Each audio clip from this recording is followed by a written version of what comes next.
احباب ذی وقار Ertugrul Ghazi نام کی ایک ڈاکومنٹری ترکوں نے تیار کی ہے۔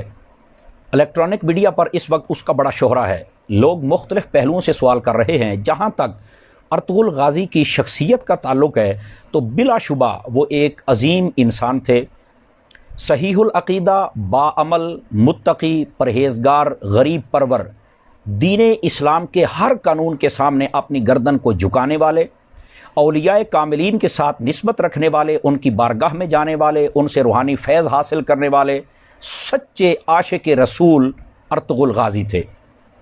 انہی کا ایک بیٹا عثمان ہے جس کے نام پر خلافت عثمانیہ کی بنیاد رکھی گئی۔ یہ اپنی حق بیانی، عدل و انصاف اور غریب پروری کی وجہ سے اتنا مقبول ہوئے کہ تقریباً 3 بر اعظموں میں ان کی حکومت پہنچ گئی۔ تقریباً 600 سال کے قریب انہوں نے حکومت کی۔ اس کے بعد کچھ غداروں اور عیاش پرستوں کی وجہ سے انگریز ان کی حکومت کا تختہ الٹنے میں کامیاب ہو گیا۔ جولائی 1923 کے اندر جرمنی کی درخواست پر ایک معاہدہ طے پایا جس کو معاہدہ لوزان کہتے ہیں۔ اس کے اندر ان کی مین شرط یہ تھی کہ ترکی کو سیکولر کر دیا جائے اور یہاں کی بندرگاہ کو فری کر دیا جائے، خلافت عثمانیہ کو ختم کر دیا جائے اور ان کے اثاثے منجمد کر دیے جائیں، سب کو قابو کر لیا جائے۔ اب یہ 100 سالہ معاہدہ طے پایا تھا کہ 100 سال کے بعد ترکی یہ سارے معاملات اپنے ہینڈ اوور کر لے گا۔ اب چونکہ 2023 کے اندر یہ معاہدہ ختم ہونے جا رہا ہے تو ترکیوں نے اس ڈاکومنٹری کو اس لیے تیار کیا تاکہ وہ اپنی قوم کو اپنے ماضی کے ساتھ جوڑ سکیں اور اپنا کھویا ہوا وقار حاصل کرنے کے لیے تیار کر سکیں۔ ناظرین، یہ بات سچی ہے کہ ڈاکومنٹری اچھی ہو یا بری ہو، بہرحال لوگ اس سے سبق ضرور حاصل کرتے ہیں۔ اور پھر جو تاریخی ڈاکومنٹری ہوتی ہے 100% اس کو مووی کے اندر کنورٹ کر دیا جائے تو ایسا نہیں ہو سکتا ہے، اس کے اندر کچھ سکم اور کمزوریاں رہ جاتی ہیں۔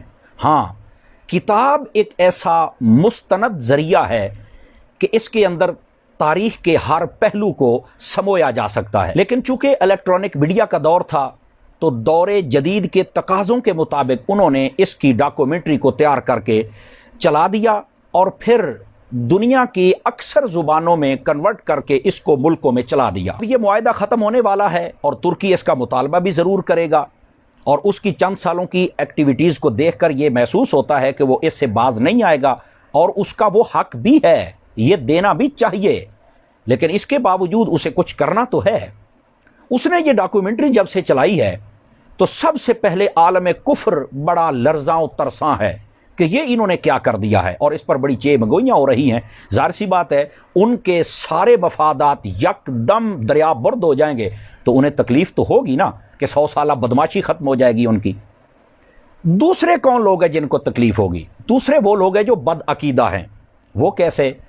اس ڈاکومنٹری کو آپ دیکھیں تو بہت زیادہ نبی پاک صلی اللہ علیہ وسلم سے محبت کا اظہار کیا گیا، یہاں تک کہ جب نام آئے تو سینے پر ہاتھ رکھ کے محبت کا اظہار کرنا، درود و سلام پڑھنا، آقا علیہ السلام کے نام پر بہت ساری محافل کا اہتمام کرنا، جنازہ پڑھنا، جنازے کے بعد دعا کرنا، بزرگوں کے پاس جانا، ان کی بیعت کرنا، ان سے روحانی فیض حاصل کرنا، ان کی سرپرستی میں دین کا کام کرنا، عدل و انصاف قائم کرنا، صحابہ اور اہل بیت سے محبت قائم کرنا، مساجد کو بنانا، مدارس کو بنانا۔ تو ظاہر سی بات ہے یہ ساری چیزیں جب بد عقیدہ لوگ دیکھیں گے تو ان کے لیے تو موت کا مقام ہوگا کہ ہم تو لوگوں کو کچھ اور کہتے رہے، اور جب لوگ دیکھیں گے 600-700 سال پرانی یہ داستان ہے تو ان لوگوں کو تو ظاہر سی بات ہے بہت تکلیف ہوگی کہ سچ کچھ اور ہے اور ہم نے دکھایا کچھ اور ہے۔ بہرحال لوگ یہ بھی سوال کر رہے ہیں کہ اس کا دیکھنا کیسا ہے۔ میں اس بارے میں علامہ مفتی محمد حسان عطاری صاحب جو کہ مدنی چینل پر بیٹھتے ہیں، ان کی خوبصورت تحریر کا ایک حصہ آپ کو عرض کرتا ہوں۔ انہوں نے فرمایا کہ علم کے بہترین ذرائع یا وہ کتاب ہے یا وہ استاد ہے، تو بہتر تو یہی تھا کہ ہم کتاب پڑھتے یا اس کو کتابوں میں شائع کیا جاتا اور لوگوں کو کہا جاتا کہ اس کا مطالعہ کریں، پڑھیں اور اویئرنیس حاصل کریں۔